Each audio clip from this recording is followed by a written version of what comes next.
myself off Facebook Marketplace. You love looking at bikes. Love it. I want a bike. I want a bike badly. You should just get one. Well, I'm going to, but the problem is I want one specific bike. I think you're lowballing it too much. Yeah, I am, but at the same time, like I don't want to spend like an absurd amount of money on a bike. So I'm lowballing, but it's because I'm not willing to spend $2,500 on a bike. Yeah, I'm not expecting you to spend that much. But some dude was selling a bike for what? How much the other day? 18. And without looking at it, you just said, would you take 14? It's not that bad, I don't think. It's not that bad, but I still think you should look at it. I haven't sold a lot of things in Marketplace. Yeah. But if I've sold something like, I don't know, a car or something of decent value, and without even looking at it, they just go, would you take this? Like, it annoys me a bit. So I understand if you're asking for like half, but I was just asking for like not even a quarter off. Yeah. Which is still a lot, but I'm new to the game. I never bargain or buy shit off people. Welcome back. Haven't done one of these for a while. Welcome back to 2026. Yeah. Well, not welcome back, but welcome. Yeah. It's not back. Yeah. Hopefully you enjoyed the From the Books to the Trenches with Mitchell Corver of Melbourne Victory. That was an alright one. Smart dude, that lad. Yeah, we're going to start off by having Dubai chocolate for the first time ever. So here we've got Treasures Chocolates Pistachio with Kunafa, whatever that is, white chocolate bar. I had to do a bit of arguing to get this chocolate because when Marnie and I were buying it, the price updated in the system and they were wanting to charge us an extra like... Oh, it's always the system, the old system. It was like 49,000 UE dirham. Yeah. Or 29,000, and it went up by 20,000. And we're like, no. We're arguing for like 5-10 minutes. But you got it alright, eh? Yeah, we got it for the price that was marked on the shelf. I'm waiting to see if there's a golden ticket in here, lad. Looks like it, eh? I've never had the white one. Was the other one good? Yeah. Wow. Oh shit, it's falling apart. Oh, is it melted? A little bit, yeah. Was it in the fridge? No. Oh. Is it meant to Probably be in the should have fridge? told you. Well, just because a lot of chocolate from overseas doesn't hack it in Australia because it's so hot. Yeah. Oh. We'll just have a little bit and then I'll chuck it in the fridge. Just a little piece. Dude, this is... The green stuff looks gross, but...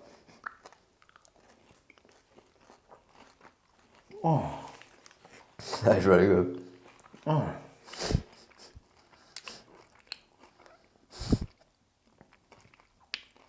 That's good, eh? Oh. It's good, but it's like super weird. Yeah, it's unique. The pistachio. I couldn't eat a lot of that. I understand why people are making a hell big fuss about it.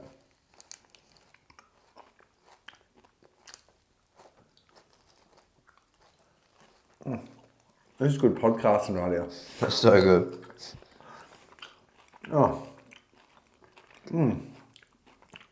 That's unreal. It's not bad. The white version is good. Good chop. Overrated. Overrated? Really interesting. Tastes really interesting, but the hype was real. I guess that's why the hype's real, because it tastes super interesting. I like the taste. It's overrated, I reckon, especially if you buy it in Australia. Because I don't get why. I obviously know why people sell it here. But Isn't it all good? Yeah, but the amount, it's so expensive here. Is it not the same over there? It's a lot cheaper. Some are really expensive. Yeah. Like the real good quality ones. I'd never buy in Australia. It's I guess it's would you buy a Bing Tang here? I think I have before. When I was young and really broke. But would you? I'm not saying I'm not broke now, but I was pretty broke back in the day. Yeah, well, would I? Yeah, I did. Yeah. Next question, lad. Next question. Yeah, move on, eh? Well, you asked me, would I do something I've done? True. I did it, lad. That was interesting. That was actually really interesting. So it's a new year, and very commonly you're going to hear about New Year's resolutions.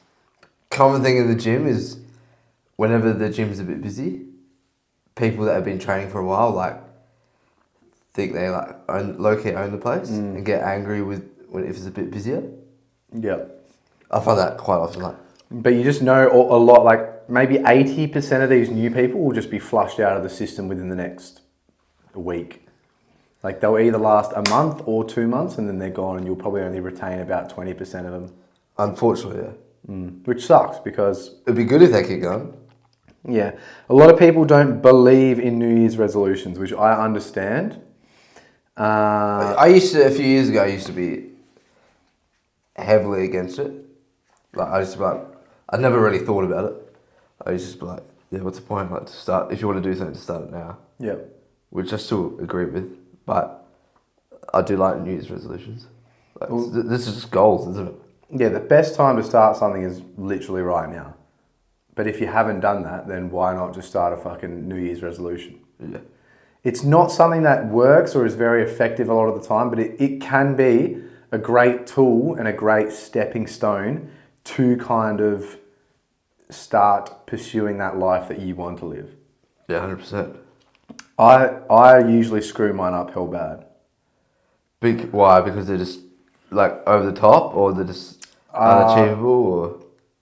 I'm not really sure. I just do lose the motivation, but not really motivation doesn't exist. Discipline. Because you don't build like the habits and systems for it? Yep, exactly. And so this year, I came from an entirely different approach and I asked myself 2 questions. The first question is, what makes me miserable? So I just wrote down everything that doesn't make me happy, or not doesn't make me happy, but doesn't fulfill me. Yeah. And then the second question I asked myself is, what about me now would my inner child be like happy about? That's good questions. And so I basically took those 2 questions, and so like I'm not coming with these New Year's resolutions, and where a lot of people go wrong, I think, is they're like, oh, I'm just going to stack this good thing on this good thing. I'm just going to stop doing this.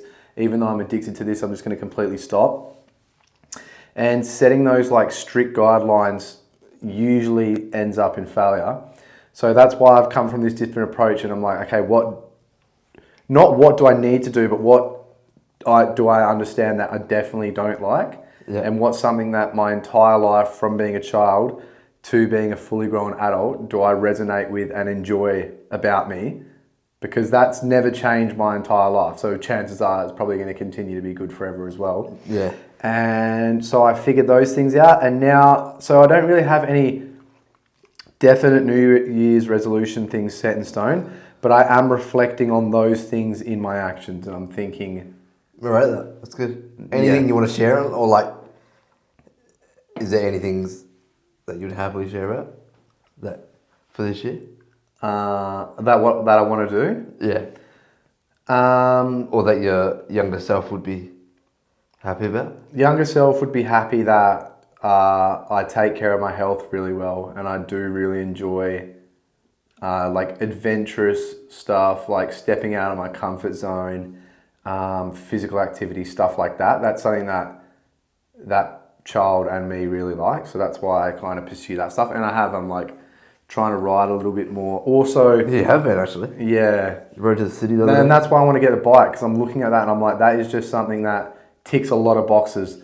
Physical activity, good in terms of like improving my performance and my recovery. Mentally really good. Outdoors, like this is just ticking so many boxes. And it's something that once I finish doing it, I'm just fucking wrapped. I loved it. Yeah. And so that's something that I'm kind of... That is not a New Year's resolution, or you have to ride once a week. That's something that I'm like, okay, this is the stuff that makes me happy, like I kind of established. And so I'm going to try to do those things more often. That's sick. I wrote that. But the only thing that I really want to set a precedent on for New Year's resolutions is just minimizing the doom scrolling. Yeah, I thought that would be one. It's so... It's bad. Not never do it. There's a time and a place. Yeah, of course. But just to start slowly consuming less. And the problem with New Year's resolutions is that people just hit it at 110 miles an hour flat out. Yeah. When in reality, it's not like a race. And if you don't just smash it from the start, this is what I've struggled with for ages. understanding. If you don't smash it from the start, keep your head up, it's fine. Just slowly start to integrate these things. And that's where you'll be successful with this stuff. Yeah, exactly. And even like you said, if you make a small mistake, I guess, or something that you didn't want to do, note that down, realise what you did wrong, and then just get back on the horse. 100%. From the 1st of January, I fucked up straight away. With Doomy and stuff. And that could easily been you go in the opposite way, but fuck it. Yeah. I've already fucked up. So, which not everyone, but a lot of people do when they do saying that they didn't want to do, but you just got to get back on the horse. Exactly, and you just got to be aware, and that brings me back to this different perspective that I've taken. It's not like an objective requirements perspective, it's like a self-awareness perspective. Yeah, and so it's like, all right, today I fucking got in a doom trance for like an hour.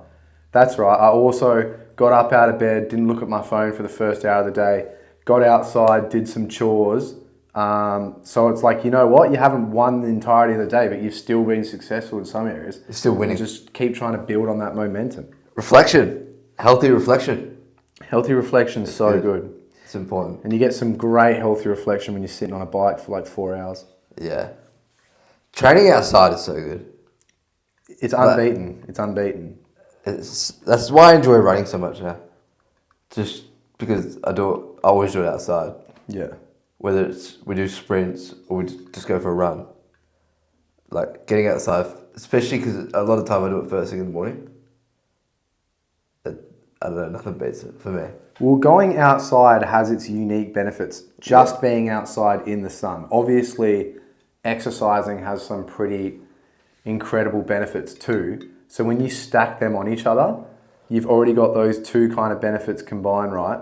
And then you're not even considering the part where you're not doing bad things like doom scrolling, like overstimulating yourself, and you're just providing yourself with just enough stimulation. You feel $1 million afterwards. Yeah, defs. I always opt for, even like with yoga, like Austin does a lot of his yoga indoors in the gym. I do small like movement snacks in the gym, but when I do an actual session, it's outdoors. You do it at the park too, like a busy park. Yeah, I'm one of those fucking, I don't even know what you'd call it, hippie looking dudes that's just fucking doing yoga flow in a park. Respect, I like it. I never ever thought I would be one of those guys, and I thought about that the other day when I was doing it, but now you're one of them. Yeah, I am, I guess. Shouts out to Daniel Cialis from Mexico, who's is your yoga mate? He's helping guide me on this journey. That's sick. That's good. But absolute legend. How are you attacking your doom scrolling? Like, do you have like principles in place where you don't doom, whether it's in your bed or whatever, or is it just a certain time or?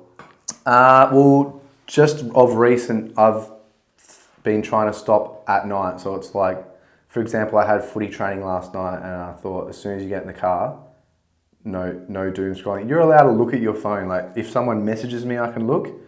Like if I want to watch some like YouTube video or listen to a podcast, fine, but no doom scrolling. Yeah, nice.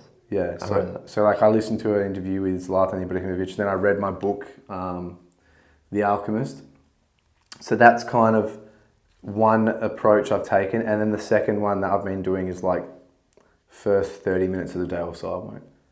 So that's already like 2.5 hours a day. Yeah. But it's not necessarily trying to stop doom scrolling, it's doing those other things which is taking away the time to doom scroll. It's similar to fasting. You know how people are like, oh, I lost weight because I fasted. Well, it's just because you're eating less, and it's because you've provided yourself with way less of a window of opportunity to eat. So it's kind of the same with doom scrolling. The more good shit you're doing, the less time you're going to have to doom scroll. Yeah, 100%. But that's good. What about you? What about your New Year's resolution-y type stuff? I was doing this on the plane. Like, I had some notes. I actually started writing down a full note. I was going to put it into an email for Eshays. I'm still going to send it, but then I fell asleep. So I haven't actually looked back at that since.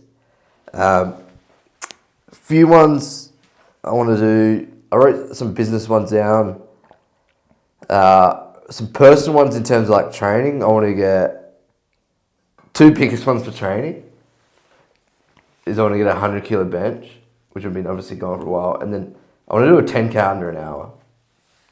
So that's probably like just terms of training. What? So just got to be under 6-minute Ks. Yeah. Yeah. So which would be pretty tough for me because I've only done it once. I did an hour 4 minutes. So I got knocked 4 minutes off. Which is... What were your Ks then? What? How many minutes per kilometre was it then when you got 104? I think that's like 6:29 or something. I believe off the top of my head. Yeah. Okay. So it's a fair whack off, but that's something that I'd like to do. And then in regards to like personal stuff, I don't know if I'll be going overseas a lot this year, but I'd like to do a lot of things in WA where it's like weekly trips or like how we talked about we want to do Albany. What's that? Bluff's Head or something? Bluff Knoll? No, not Bluff Knoll. Bold Head? Bold Head. Yeah. I just combined the two there. Like just weekly like cool stuff. Whether it's with anyone or whoever, and just do like adventure type shit. You're right now. You're really convinced me to just go out all out and get the bike, eh? Because I want to do some like bike packing, eh? Just around. Yeah, do it. It'll be sick. I've been talking to Austin. I'd really love to go Bustleton, then inland, stay there the night, go inland to Kohdi, stay there the night, swim in the lake, and then come home. Yeah, sick. 3 days. That's sick. Yeah, because you can do that for like Friday to Monday or Yeah. Friday to Sunday, whatever. Like chuck the tent, have a small tent and like a mattress thing to lay on. And you just seeing shit on a bike or on foot is just like a real different perspective. Death. Yeah. So true. My perspective driving just to Bustleton and Dunsborough since I rode there a couple of times has just drastically changed. Like I know every single part I see, whereas before I did the rides, like it was just kind of like a blur. Like I knew stuff around me, but I didn't recognize every small little thing. Yeah, that's sick. So the ride to Kohdi, how long will it take? The ride from here to Busso would be like a whole day, or 12 hours. Then from Busso to Kohdi would probably be like 120k, so probably like 8 hours, or no, 6 hours. And then the ride home would probably be like 6-8 hours. So that's 3 days on the bike. Yeah, but you get like I'd go to Kohdi, probably get there midday afternoon if I left early enough, and then just chill at the lake and. With Misha. Yeah, and then that's exactly what we're talking about. When am I going to find time to doom scroll? Yeah, exactly. I won't even get a glimpse of a chance to doom scroll that. I'm sure you can fit it in somehow. But yeah, that's what I want to do. Like, I just want to still do fun stuff on the weekends. Because we're in Western Australia, we've got a lot of stuff we can do. And it doesn't need to be expensive. But obviously driving down south can be expensive. Unless depends on your comm and all that. Yeah, but you can do it cheap too. Yeah, but you got to think about. I think the term expensive can be portrayed in so many ways. If you buy a fucking go out and get on the piss and then buy like 3 t-shirts the next day, sure, that is expensive. In my mind, if you go down south, camp next to a lake. You pay like a fair bit. You pay for a full tank of fuel. You probably buy stuff to go cook there. A bunch of other stuff. True. Both expensive, but one is like you'll never think, no, fuck that. Whereas other ways you can spend money expensively and think, yeah, I didn't need to do that. Whenever you drink and have a big night, I'm always too scared to look at my bank account. Oh yeah. I never look. Yep. No, yeah, you are right. But I do want to do. I reckon we should do Bold Head by end of Feb. Yeah, let's do it. It's a 10k hike. It's not like. Yeah, but just to go to Albany. Yeah. I'm not saying the hike will be hard. I'm just saying go to Albany from like Friday to Monday. Yeah, I'd love to. Because I think we've got a few of us that would be keen. How about I ride there and then you take me home? Sounds good. You can drive the Navara. Yeah, I can drive a manual. No, yeah, I think both of I think you've probably locked in a little bit more on the performance goals than I have. Like, you've got a better understanding of what you want performance-wise than what I have. But they're the only two specific goals in regards to training. I'd love to do like a 5-minute mile. That'd be sick. That would be sick. But, and a bench. I wouldn't mind getting like a 1:15 bench. Maybe even more. Which is your lifetime PR for 3A? My lifetime PR was like 110 for 3, but that was I honestly don't know what happened. I could not replicate that if I tried. Just a random day. And I wasn't even so strong back then. I was 10 kilos heavier. But let's see where we can push it. My best is what? My best besides that is 107 and a half. So if I can add 13 kilos to my bench over a year, It's a fair amount. With a training age of about 12 years now, that'd be okay. You'll peak at 28. Yeah. Then what happens? Am I chopped? You just maintain that for a bit, yeah. No, my 18-year-old cousin, 16-year-old cousin told me that I'm not unk yet. You're not? Yeah. What's the unk status? No, but It's subjective. It's subjective. Did you see that video of all the AFL draftees? Yeah. A lot of people said like 27, 28. Yeah. I was like, it's sick. Even though I am an uncle, technically, so. Yeah, you are unk, not me. Yeah. Jump. Speaking of training outdoors, running is still goated when you're overseas. It's Yeah. no other word to explain it. It is goated. So you got this image or idea in my head that when you're overseas, you just run. You got the image. Not image, but like idea. Like you Oh, said that yeah. when you're overseas, you don't really give a shit about strength training, which I never really have. But what you do is you try to run. Yeah.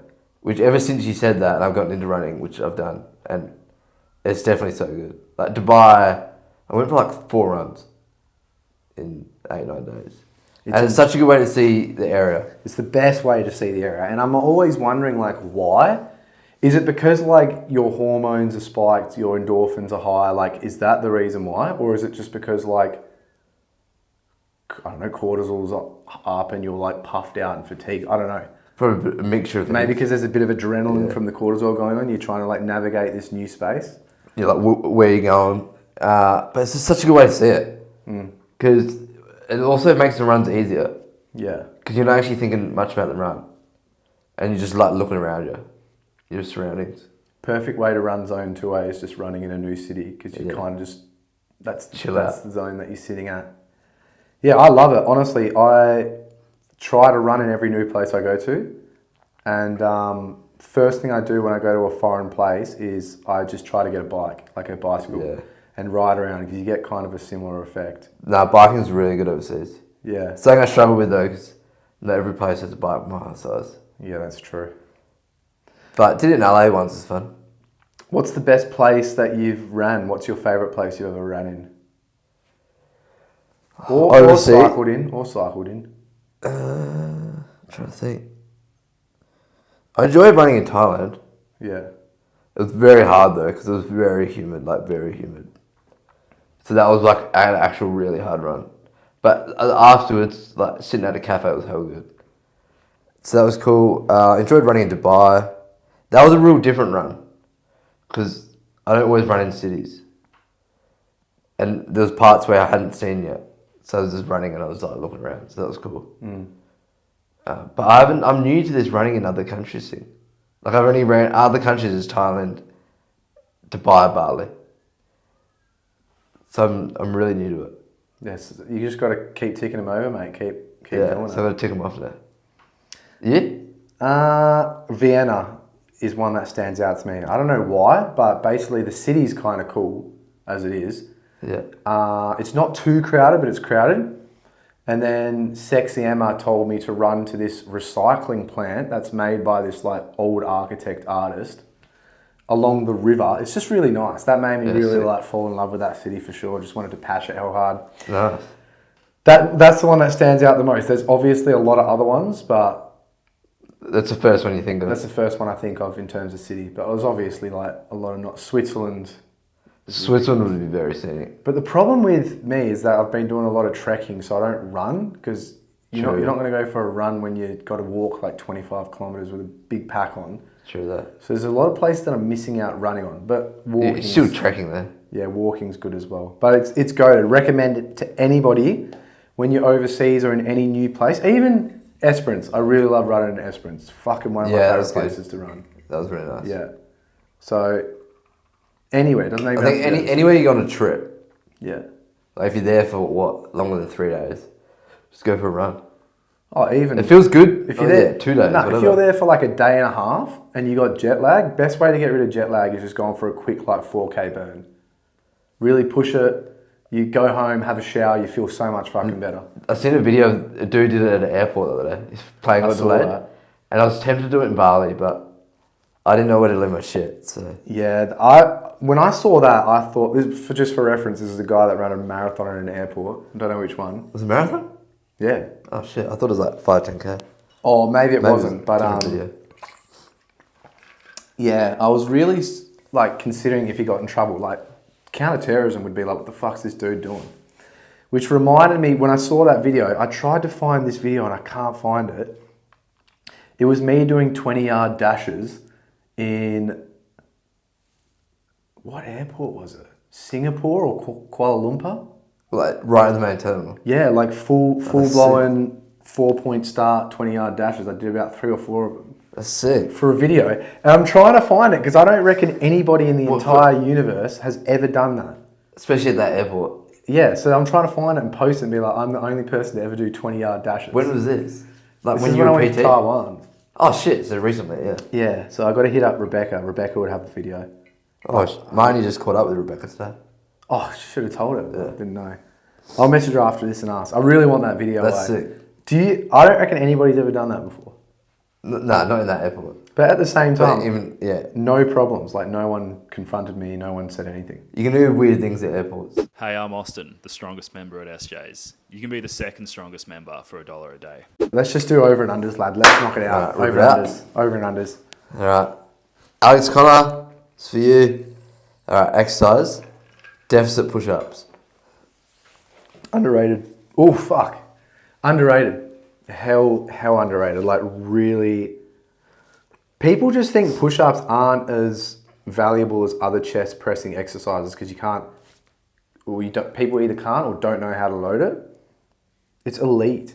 It's funny because people do pull-ups and dips, but the push-ups don't get the amount of respect that they do. And they do not. And then you can load them in certain ways. And then also another way of loading it is just by increasing that range of motion with the deficits. So deficit push-up is just when you kind of elevate your hands so you can get more flexion, I guess, in the movement. But so good for your scapula, your shoulders. It's just so good for your upper body. It would be like the #1 upper body exercise to unfuck your upper body if it was screwed. For me, if I didn't have any information. Yeah, nice.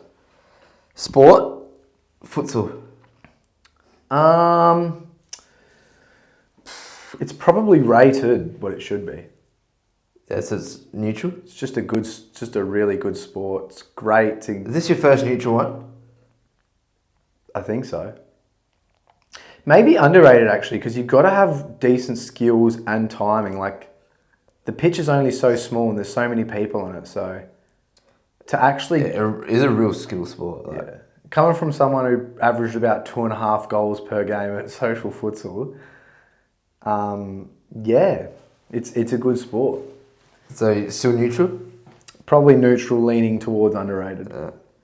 And then random. This is a bit broad, but equipment for training, like any equipment, straps, lifting shoes, etc. Underrated.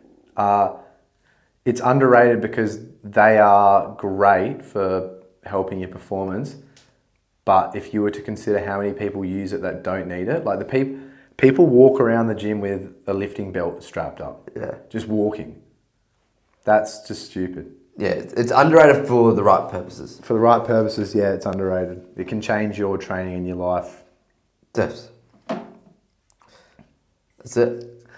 All right. Things field athletes need to consider when heading into pre-season, or it doesn't even have to be field athletes. It can be basketballers or like any type of court athlete. Well, I've never played any sport. I've never played a sport where I've had a pre-season. Yeah. But if I did have a pre-season, I'll think about, obviously because you don't have to play games, like on the weekend or whatever, you got a lot more training up your sleeve, so you got a lot of areas that you can improve in with like your training load.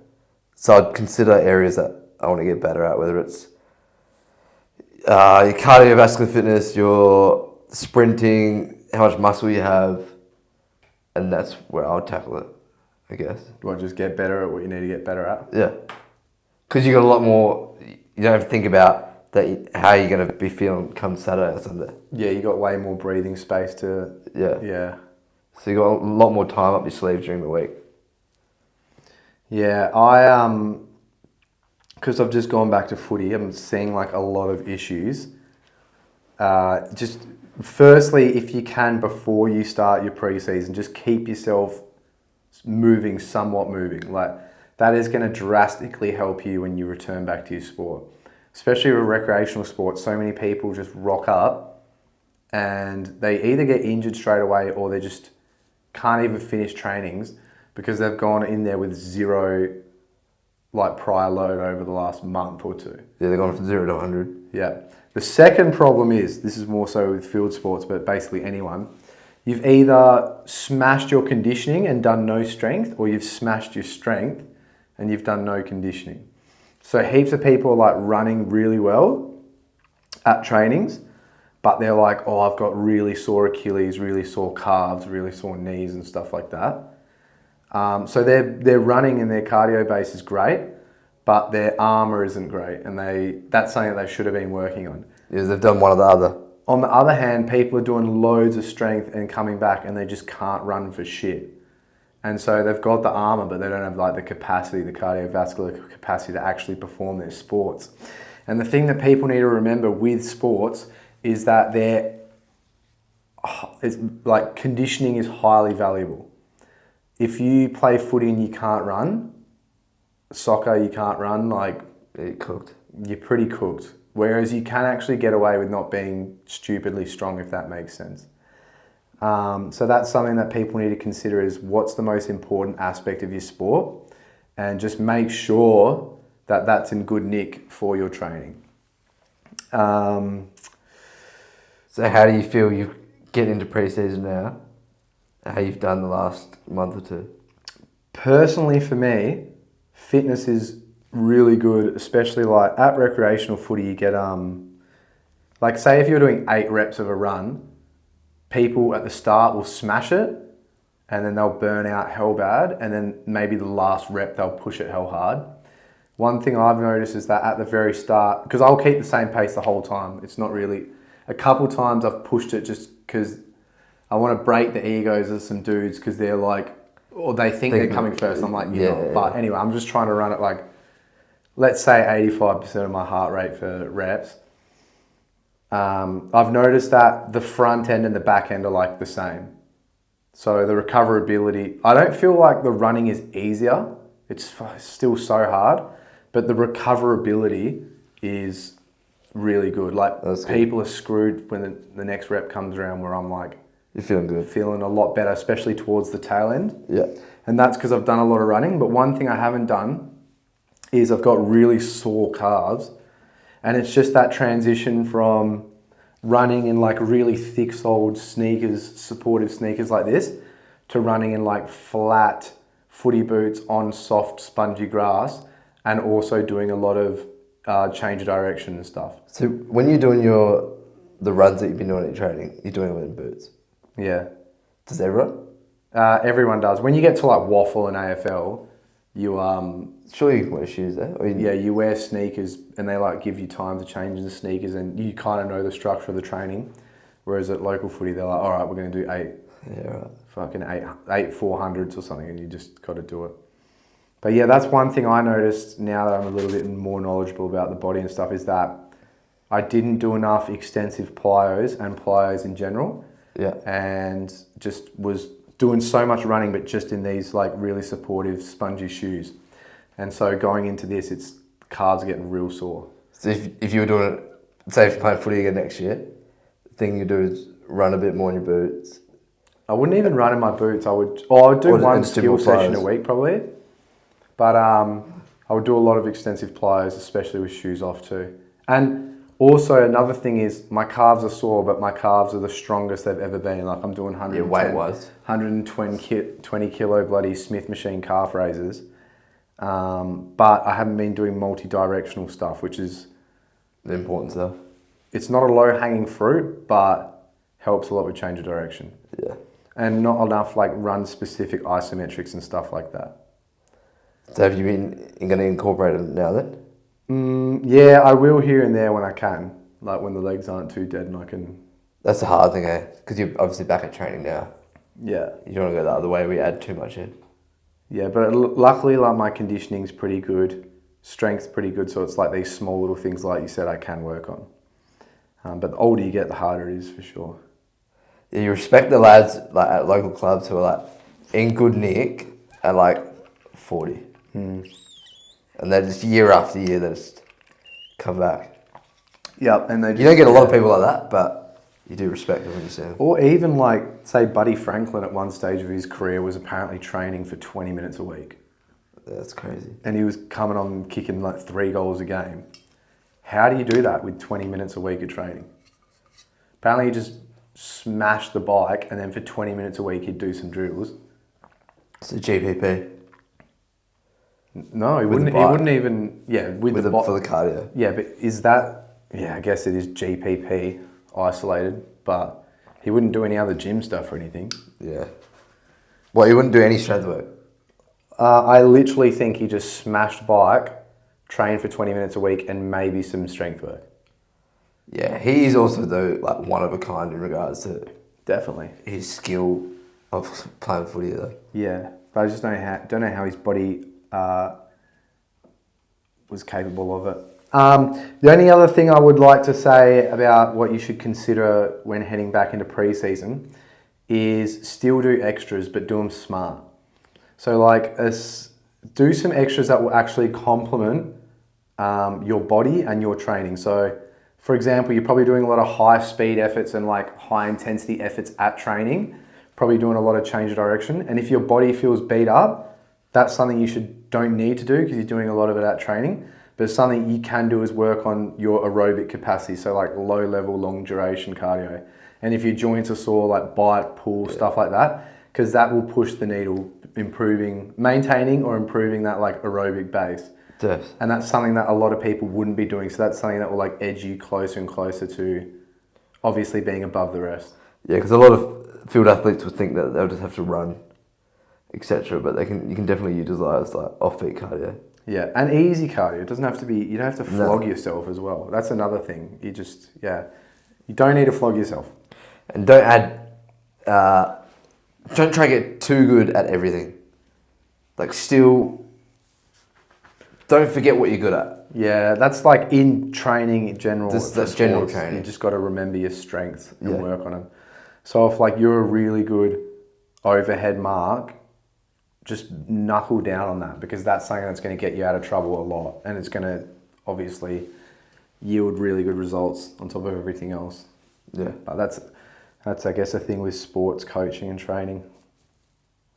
Facts. Anything else? Skills are fucking... Yeah, the basic stuff. Yeah. Also, that's another thing that like recreational sports do so bad. If you can get good conditioning in drills, get it in drills. Why are you doing like 800s, 400s, like all this random running? Yeah, running's good, don't get me wrong, and there's time and a place for it. But like if you can get it in drills, why would you not do that? Where you're focusing on executing skills under fatigue, reaction time, the change of direction demands of the sport. Do you think that's just because coaches are like scared to be recognised as being like too basic? Nah, I reckon it's because coaches in recreational sports completely coincide fitness and successful fitness with the amount of kilometres that you get. Yeah, true. Because I try to explain this to a lot of coaches before. You could It's do such an like, old school thing though, isn't it? It is. You could do like a 10, 15 minute small sided drill where you're getting like 1 kilometre in, but you're getting ridiculous change of direction in, great reaction time. You're tackling like body on body pressure. So there's all these kind of pieces of fitness that you can't actually measure. There's like no quantifiable number of it, but all the coach will see is 1 kilometre and compare that to, in 20 minutes, we did 5 400s and that's like 2 kilometres. So that's twice the amount of volume when it's like That's not what's going to push the needle. Yes, running is important and you do like isolated running work, but the said principle, specific adaptations to impose demands, matters as well. Pretty important. Because your whole team can just run all day around an oval, but then are they able to translate that into sports where you have like repeat sprintability, change of direction, stuff like that? That's where you got to bridge the gap. And that's why, like, if you're a coach, just do like a little bit of education or reach out to somebody that can help you. Why would you not? Like, if you can literally improve your team's capacity for performing the demands of the sport, why would you not do that? Ego thing? I don't know if I don't think it's an ego thing. I think it's just like they don't think about it like that. Yeah. Coinciding kilometers volume with like better performance. That's interesting. Teams would be a lot better off it for it, though. Yeah, it is actually really interesting to think about. But a lot of people who play sports, especially in like local leagues, wouldn't touch a footy or their. That used to be a thing like back in the day, like a lot with AFL, is that people would be like, oh, we didn't even touch a ball for the first 2.5 months of pre-season or off-season. But that's what the mentality, like you said, the mentality back in the day was just run yourselves into the ground. Yeah, cook yourself. Yeah, build that like mental fortitude and you'll just be better than the other teams. But in reality, sports science has evolved drastically and, you know, people can yield better results with not less effort, but without flogging their team. Well, it's like when Adelaide lost that granny. And their pre-season apparently was like the most screwed thing. Yeah, literally made people retire. Yeah, cooked them. Yeah, I think that covers that topic pretty well. Yeah, that's good. All right, here's a good one. Most questionable place you've ever eaten. You want me to go first or you got one? The first one I think of, I was in Vietnam and went to like this local restaurant. It was in the middle of nowhere. No one spoke English. And like we tried to take photos of the menu and translate it to Google and it wouldn't even like convert it. Like it was just like patches of random words. And the meal, no idea still don't know what it is to this day. And I couldn't eat it. What? Because it looked like, we legit thought it was dog. Yeah. So what happened? You left it on the table? Well, I tried to eat as much as I could and I just couldn't. And I remember everyone was like looking at us because we were like, there's only like 3 of us. Because I don't think many tourists or other than like local people in that village eat there. And everyone was like staring at us. Probably the one that comes to mind first. Yours? Mine would be Taiwan.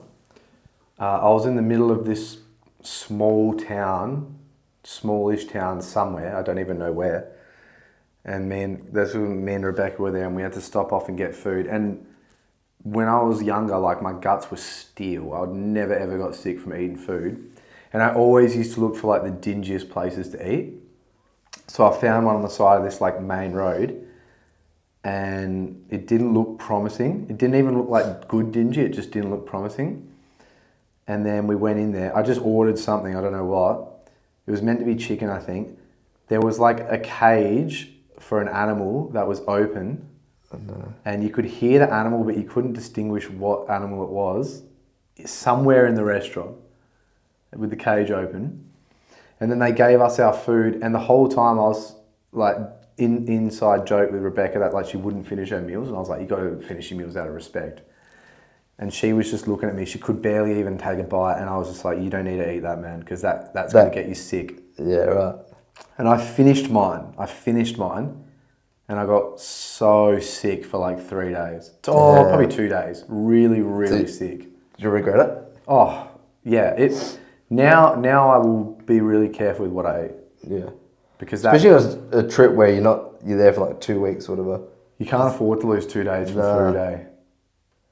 Definitely not. But obviously the older you get, the less resilient your guts are. For sure. So that definitely killed me.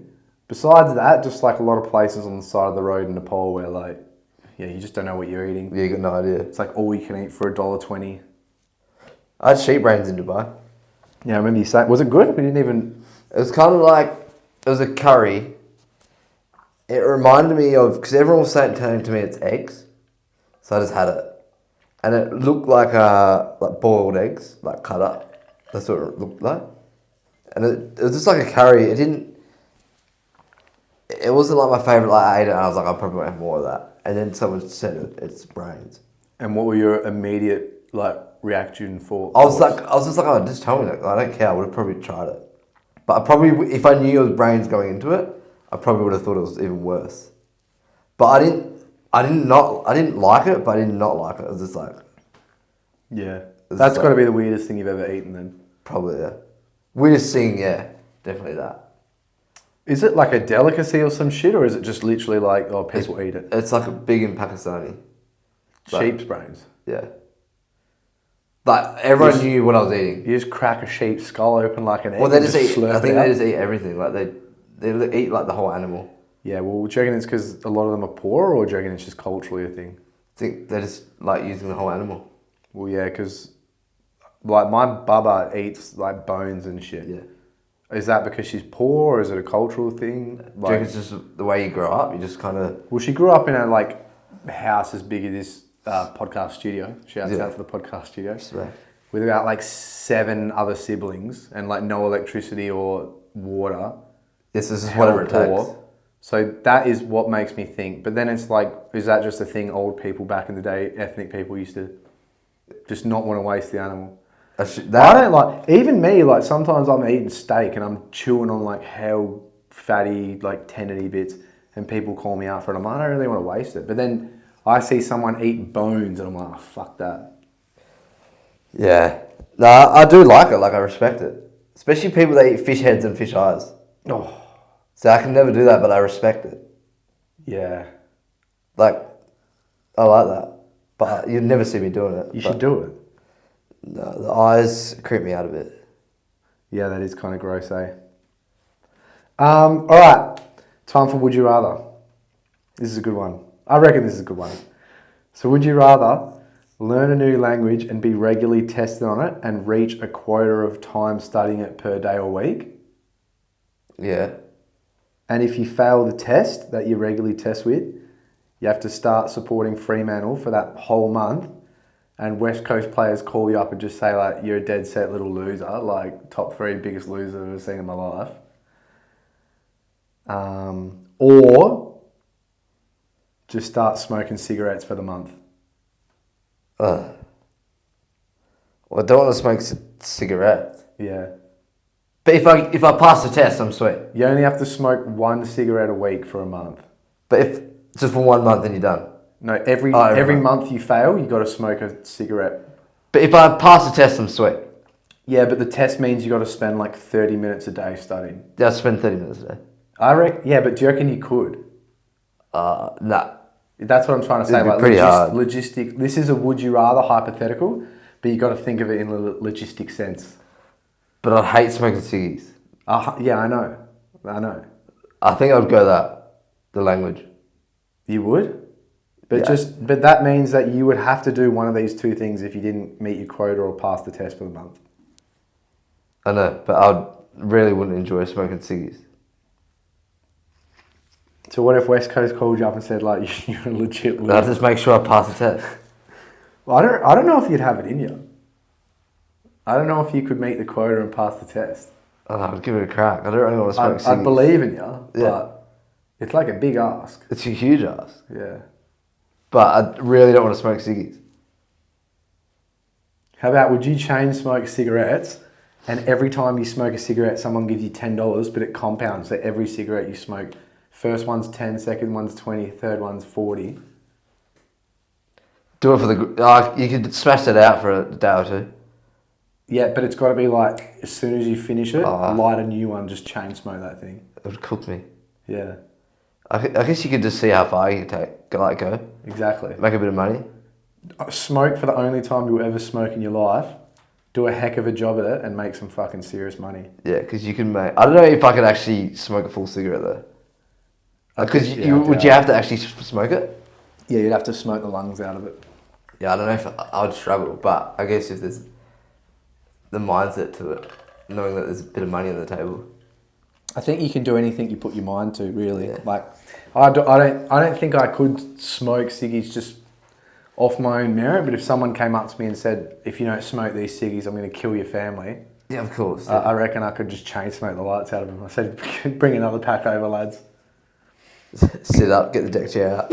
This episode is powered by SJ's, training, community, and everything in between for only $1 a day. Check out our free 7-day trial now. Questions? If you ever got any questions, feel free to reach out, DM us, comment on the podcast. That nose thing's annoying, eh? Yeah, keep getting on my nose. Worst invention ever. Okay. Krispy with the first question. How long did it take both of you to run long distances, 5 to 10 kilometres, without failure? So for me, if we want to go back to when I could actually start running 5 to 10 Ks, there was never a time that I couldn't for some... Like when I was a kid, I could just run 5 to 10 Ks. You would have had a good tank for footy. Yeah, I remember back in the first bit of like exercise I did outside of sports, like a few times a week I would run 10 Ks and it was just easy. It was so easy. But I didn't run for a few years and then I returned back to running and I went for a 3 to 4 kilometre run. And when I finished, I was laying there on the bitumen and I thought to myself, I've fucking lost my ability to run and I'm never going to be able to run again. That's how bad. That's from after your trip though, eh? No, this was 2021 or 22. Oh, right. I really thought I'd never run again. You're and cool. From there, with regular training, it probably took about 4 weeks, like a month or a month and a half to knock out a 10K. But yeah, nice. This is for anybody that wants to try running out there and it's hard for them to start. Even me, a guy who can run quite well, literally thought he'd never be able to run again because he was so unfit. It's funny how you get those moments when you're like, fuck, I'm cooked here. You're chopped. Yeah, that's when you think like you're literally chopped. But then it kicks you into gear, doesn't it? Yeah. What about you? So about for me, roughly 6 weeks of like 2 to 3 times a week. Yeah. When I started running, so I've never ran because I used to swim. When did I start? Not last year, the year before. Back end of 2024, I did... Each week I increased it by a K, so 5 weeks. And then I would just do 5Ks from there. Oh, and then 10 weeks you got 10Ks. No, I didn't do 10K for ages. Because that's what I'm talking about. I'm talking about 10. 5Ks, so, like I could run if 5K, each week I just increased a K. And then for 10K, last year I kept saying I'd do one. But I kept being like, nah, I just can't be asked. I didn't even try. I think my biggest run was like 6 or 7K. And then one day I was like, I'll go for 10K today, and then I did it. How long did that take? Hour, 4 minutes. No. From when you started running. Oh, well that's probably a year. And that's like a conservative approach. Like your goal wasn't to run 10Ks, you just were running and you were like, fuck, I'll give 10Ks a crack. Yeah, because every week I'll do 1 or 2 runs, which were normally 5Ks each. Because now I normally don't do less. If I'm going for a run, I normally don't do less than 5. Yeah. I think 10 kilometers is like very, very entry level, like the entry to endurance stuff, you know? Yes. For like someone that runs a lot of endurance running, it's just like a normal run, but it's your first stepping stone into like endurance-y type cardio. Yes. Whenever you get close to that, I know it doesn't take you an hour, but getting close to that hour mark. Yeah, because that's how long it will probably take. Like an hour to an hour and 30, depending on your bloody fitness. But yeah, that's how much it takes without failure, I guess. Yeah. If you just got to gradually increase your load and don't flog yourself. Especially Chrissy obviously can struggle with. I've forgotten branded. With the slow Shin and splints. steady. Oh yeah. No, she gets shin splints. Yeah, well, she's So- like the perfect avatar where you do it within comfort. So like maybe a 5 out of 10 intensity, and then just build volume on that. And then once you build a decent bit of volume, you can then add a bit of intensity. Yeah, it does. But consistency and volume is what's going to get you running more mileage. That's 100% it. Yeah, being consistent, obviously, number one. It's not an intensity thing at all. No. It's about just improving that volume and running more often. Yeah. At a low intensity. That's Yeah. where people go really wrong, and that's why people really struggle. Sometimes give up, it's because they just go all guns blazing. Like me, when I thought I'd never run again that time, I actually didn't understand how to run anything except fast Oh, right. as well. And so that's From why your footy days? Because at just- footy, you're just always fast, just I guess? in general, I just had no idea. And so, yeah, obviously I struggled really hard with 3 or 4 kilometer effort at a hard intensity. You're obviously going to struggle with. But then when I started doing regular 40 kilometer runs, the intensity wasn't like all guns blazing. It was like reasonably reserved. Yeah. Yeah. If you want to reach those high volumes, then you have to give a little on the intensity and not try to overreach. Yes. Zayden 69, fantastic number. Benefits of drop sets. It's an experience. Drop sets are sometimes used by like fairly inexperienced lifters, which is fine, but it's a great tool to use if you are an experienced lifter. If you've got a decent training age, like say 2 years or more, that's when you can really start to utilize drop sets just to really fatigue the muscles essentially. It's really good at cooking muscle. It's really good at cooking muscle. So essentially the point of a drop set is you'll perform a set at any given intensity, say it's like a 7 out of 10. And when you're reaching that failure point, instead of stopping, you just drop some form of the lift's intensity, whether that's the actual load or like it can be a mechanical drop set if you want to get deep. And then you can continue to lift. And so it really fries the muscles. It's a great way to really fatigue the muscles. To me, I'd only really do it on like real simple, like biceps or triceps or like lateral raises. I don't use drop sets a lot. I'm not against them. But for something like a bicep or tricep exercise, when you kind of just want to spam it, I like on them. I like it for everything. I like it for everything, honestly, except for like a deadlift probably is the only thing that I wouldn't. But it's good at teaching people like what failure is. Yeah. And what failure actually feels like. Because a lot of people think that they're training close to that failure mark, whereas they've got a lot more room to push. So teaching someone or implementing a drop set is really effective for that.